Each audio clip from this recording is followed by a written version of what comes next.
एक किसान था जिसके दो बेटे थे। वह बहुत ही आलसी और निकम्मे थे।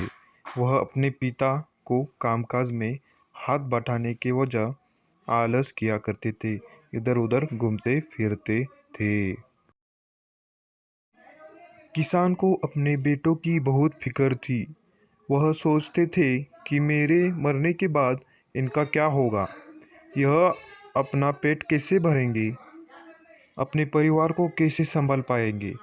एक दिन किसान की हालत बहुत ही गंभीर थी। कहने का मतलब किसान मरने के हालत में था। तभी किसान ने अपने दोनों बेटों को बुलाकर उनसे कहा कि हमारे खेत में खजाना गड़ा हुआ है, लेकिन वह किस जगह है उसकी कोई भी जानकारी मुझे भी नहीं है, लेकिन खोदने के बाद तुम्हें वो खजाना मिल जाएगा। इतना कहकर किसान भगवान को प्यारा हो गए। खजाने की खबर सुनकर दोनों बेटों के मन में लालच आ गया और वो दोनों खेत पर चले गए और खेत को खोदने लगे। खजाने के लालच में कुछ ही दिनों में पूरे खेत को खोदने के बाद वह घर जाकर बैठ गए और वह अपने पिता को कोसने लगे।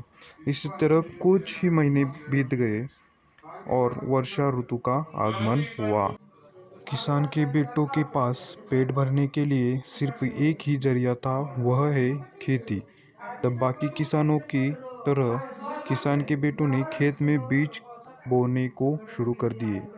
वर्षा का पानी पाकर वह बीज अंकुरित हुए और देखते ही देखते खेत लहराने लगे।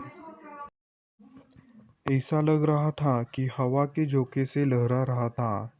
यह देखकर किसान के बेटे बहुत खुश हो गए। उनको समझ आ गया कि परिश्रम ही सच्चा धन होता है और वो उसी तरह से अपने पिता के शब्दों का मोल भी समझ गए और अपने कामकाज में लग गए।